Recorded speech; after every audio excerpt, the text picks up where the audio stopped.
اسی اسنا میں انہوں نے ایک فیصلہ یہ بھی کیا ہے کہ آپ کو پتا ہے کہ جب امریکہ اگست 2021 میں یہاں سے وڈرا کیا تھا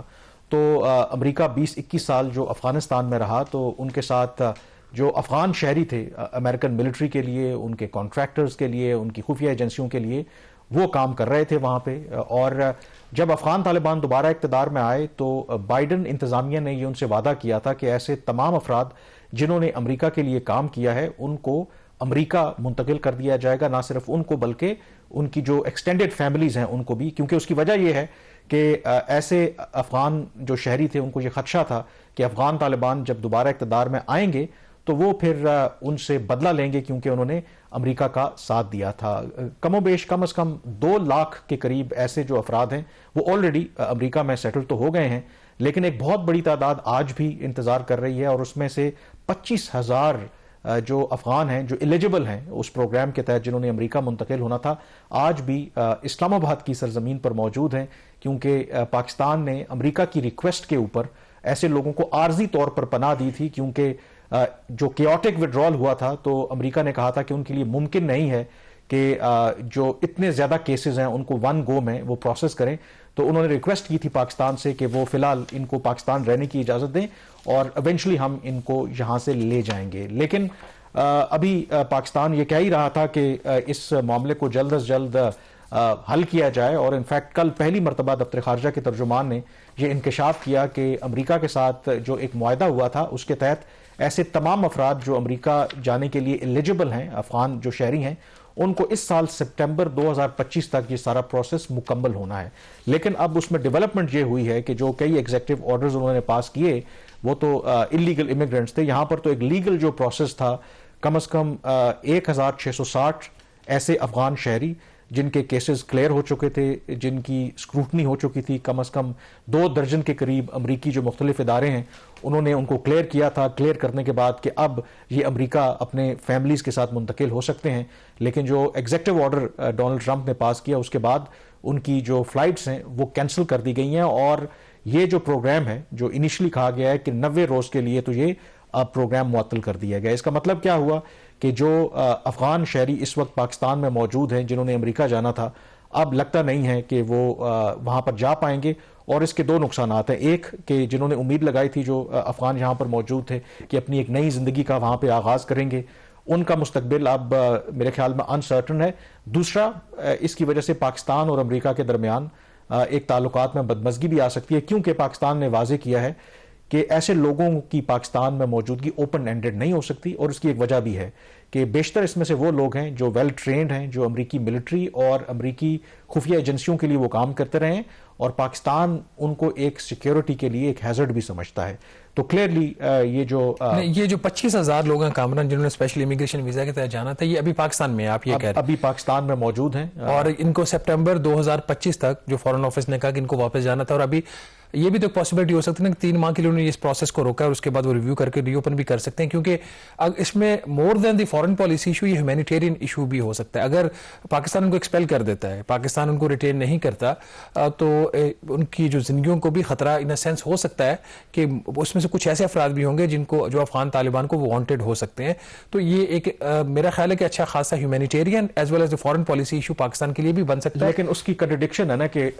پاکستان تو ظاہر ہے آپ کو پتا ہے کہ امریکہ تو دنیا کی نمبر 1 معیشت ہے. اگر وہ کہتے ہیں کہ ان کے لیے جو امیگرینٹس ہیں وہ ایک بوجھ ہیں تو پاکستان ایسے بوجھ کو کیسے برداشت کرے گا؟ اسی لیے میں نے کہا کہ یہ تو آپ کہہ سکتے ہیں. اس کے دوسری سائڈ یہ بھی ہے کہ امریکہ یہی کرتا ہے کہ اگر آپ اس کا ساتھ دیں تو سم ٹائم آپ کو اس طرح سے وہ تنہا چھوڑ دیتا ہے، بے یار و مددگار. سم ٹائمز یہ تو ان کی پالیسی نے ٹرانزیکشنل ریلیشن میں پاکستان کے ساتھ رکھا ہوا ہے. پاکستان کا یہ پرابلم ہے کہ پاکستان آخر اس چیز کا بوجھ کیوں برداشت کرے؟ یہ بھی ایک بہت عام سوال ہے، کیونکہ پاکستان سے یہی کہا گیا تھا already millions of Afghan refugees یہاں پہ موجود ہیں، اور افغان طالبان یہ دعویٰ کرتے ہیں کہ جب سے وہ اقتدار میں آئے وہاں پہ سیکیورٹی کے حالات بہت بہتر ہو گئے. تو پھر پاکستان کہتا ہے کہ ان لوگوں کو باعزت اپنے ملک واپس چلے جانا چاہیے. ہاں جن لوگوں کی زندگیوں کو خطرہ ہے تو کیونکہ امریکہ نے یہ کہہ کر کہا تھا کہ آپ عارضی طور پر ان کو پناہ دیں اپنے ملک میں، پھر ہم ان کو لے جائیں گے، اور اگر اب وہ نہیں لے کر کے جاتے تو یہ ایک بہت بڑا چیلنج ہے. اور آپ نے کہا کہ اگر 3 مہینے کے بعد یہ ریویو بھی ہو جاتا ہے تو کیا وہ ڈیڈ لائن میٹ ہو پائے گی؟ نہیں میٹ ہو پائے گی، کیونکہ یہ جو نمبر ہے پچھلے 1-1.5 سال سے اتنا ہی ہے، باوجود اس کے کہ پاکستان نے بائیڈن انتظامیہ کے اوپر دباؤ ڈالا تھا کہ آپ ان لوگوں کا جو کیسز ہیں ان کو جلدی پروسیس کریں، لیکن اس کے باوجود اس میں کوئی بہت بڑی جو تبدیلی ہے وہ نہیں آئی. اور اب یہ لگتا ہے کہ جو ٹرمپ ہیں وہ میرا نہیں خیال کہ وہ ان لوگوں کو ایکسیپٹ اس کے کریں ساتھ گے. ایک اور بھی ایشو آئے گا نا کامران، انہوں نے جو فورن ایڈ ہے وہ بھی 3 ماہ کے لیے معطل کر دیا تمام دنیا کے ممالک کے لیے. تو اگر یہاں پہ جو امریکنز رہ رہے ہیں جن کو اب ہمارے پاس زیادہ ڈیٹیلز تو نہیں ہے، اپیرنٹلی ان کو government of the United States وہی ان کو فنڈ کر رہے ہوں گے، تو اگر فورن ایڈ پروگرام بھی ان کا سسپینڈ ہو گیا، ان کی یہاں سے انہوں نے جو امریکہ جانا تھا وہ بھی ڈیلے ہو گیا، تو پھر تو حکومت پاکستان کے پاس تو کوئی چوائس نہیں رہے گی سوائے اس کے کہ ان کو ایکسپیل کریں. ایک پاسبلٹی یہ ہو سکتی ہے. کیونکہ یہ پوائنٹ امپورٹنٹ ہے، کیونکہ ابھی تک یہ جو 25,000 افراد ہیں ان کی جو یہاں پر کاسٹ ہے جو رہنے کی وہ امریکی حکومت ہی برداشت کر رہی ہے، پاکستان برداشت نہیں کر رہا. ایگزیکٹو آرڈر کے تحت 3 ماہ کے لیے انہوں نے فورن ایڈ سسپینڈ کر دی ہے، تو پھر اس کا مطلب ہے اور امریکن ایمبیسڈر بھی سب پاکستان میں کوئی نہیں ہے، وہ جا چکے. ہاں، اور تو جب تبدیلی آتی تو اس لیے یہ اسی لیے کہا کہ بڑا چیلنج ہے اس میں نا، کہ اگر آپ اوور آل دیکھیں یہ سر پاکستان سے ریلیٹڈ ہی نہیں ہے. انہوں نے یورپ کو بھی تھریٹ کیا ہے کہ جی آپ ہماری جو امریکن ایکسپورٹس ہے اس کی اجازت دیں، گاڑیوں کی اور باقی پروڈکٹس کی، اگر آپ نے ہماری ایکسپورٹس کی اجازت نہ دی تو ہم آپ کے اوپر پابندیاں لگا دیں، ٹیرف امپوز کر دیں گے. ساتھ ہی انہوں نے سعودی عربیہ کو اور جو اوپیک ہے جو آئل پروڈیوسنگ کنٹریز کی ایک آرگنائزیشن ایسوسیشن ہے، ان کو کہا کہ آپ اس کی قیمتیں کم کریں. پھر انہوں نے گرین انرجی جیسے کلائمیٹ کا آپ نے ذکر کیا، تو جس قسم کے وہ اس وقت اقدامات کر رہے ہیں نا، تو کافی زیادہ جو اسٹیٹس کو کی جو فورسز ہیں ان کو انہوں نے کافی زیادہ ہلا کے رکھ دیا. ایسے کر رہے ہیں، آپ کو لگتا نہیں ہے کہ وہ کسی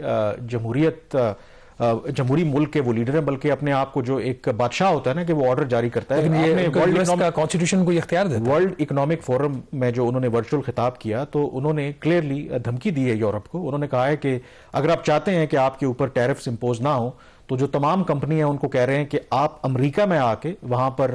کارخانے لگائیں، وہاں پر اپنی پروڈکٹس کو پروڈیوس کریں اور پھر دنیا کو ایکسپورٹ کریں. اب یورپ کو بھی تو ظاہر نوکریوں کی تلاش ہے. اس کا مطلب ہے کہ وہ صرف جس طرح ان کی پالیسی ہے کہ امریکہ فرسٹ، اس کو دیکھ رہے ہیں. انہوں نے کہا کہ اگر آپ ایسا نہیں کرتے تو پھر اگر آپ جو چیزیں امریکہ کو بھیجیں گے تو اس پر تو ہم پھر ٹیرف لگائیں گے. دوسرا انہوں نے جو بات کی ہے نیٹو کو یہ کہا ہے، پہلے بھی ان کا کنسرن ہے کہ ہم آخر یورپ کی سیکیورٹی کے لیے امریکن ٹیکس پیئرز کی منی کیوں استعمال ہو. وہ کہتے ہیں کہ اپنا جو جی ڈی پی کا کم از کم 5% آپ ملٹری سپینڈنگ پہ کریں. اب میں کچھ اس کے حوالے سے انالیسس پڑھ رہا تھا کہ یورپ کے کئی ایسے ممالک ہیں کہ اگر وہ 5% اپنی سپینڈنگ بڑھا دیں ڈیفنس کے اوپر تو وہ ملک دیوالیہ ہو جائیں گے. خود امریکہ جو ہے اس وقت اس کی جو ملٹری سپینڈنگ ہے اراؤنڈ کوئی 3.4% of the G D P ہے. تو یہ بھی وہ دھمکی لگا رہے ہیں. بٹ اس کے اندر جو دوسرا کیچ ہے امپورٹنٹ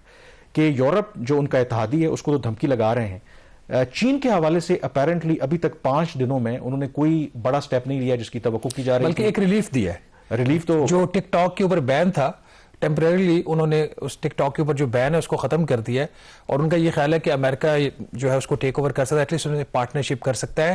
تو یہ ایک ان ایکسپیکٹڈ ڈیولپمنٹ ہے چائنا کی حد تک. خاص طور پر جو فارن سیکرٹری ہے ان کے سیکرٹری آف اسٹیٹ وہ تو انٹائی چائنا سمجھے، اس کے باوجود چائنا کے ان کے اوپر پابندی بھی ہے. آپ کو پتا ہے مارکو روبیو کو کے اوپر چین نے پابندی عائد کر رکھی ہے، چائنا نہیں ٹریول کر سکتے، لیکن وہ اب اسٹیٹ ڈگنیٹری کے طور پہ تو جا سکتے. لیکن ان کی جو کیبنٹ ہے جو یا ٹرمپ انتظامیہ کے بیشتر جو منسٹر ہیں وہ کہتے ہیں کہ چائنا ہاکس ہیں، یعنی کہ اس میں چین جو مخالف لیڈرز ہیں وہ بھرے پڑے ہیں. لیکن ان ایکسپیکٹڈلی ٹرمپ نے پہلے تو وعدہ کیا تھا کہ وہ آتے ہی 60% امپورٹ ٹیرف عائد کریں گے جو چائنیز گڈز ہیں، لیکن ابھی تک انہوں نے اس کے حوالے سے کوئی اعلان نہیں کیا. یہ اندیا دیا ہے کہ 1 فروری سے شاید انیشل فیز میں 10% وہ امپورٹ ٹیرف عائد کریں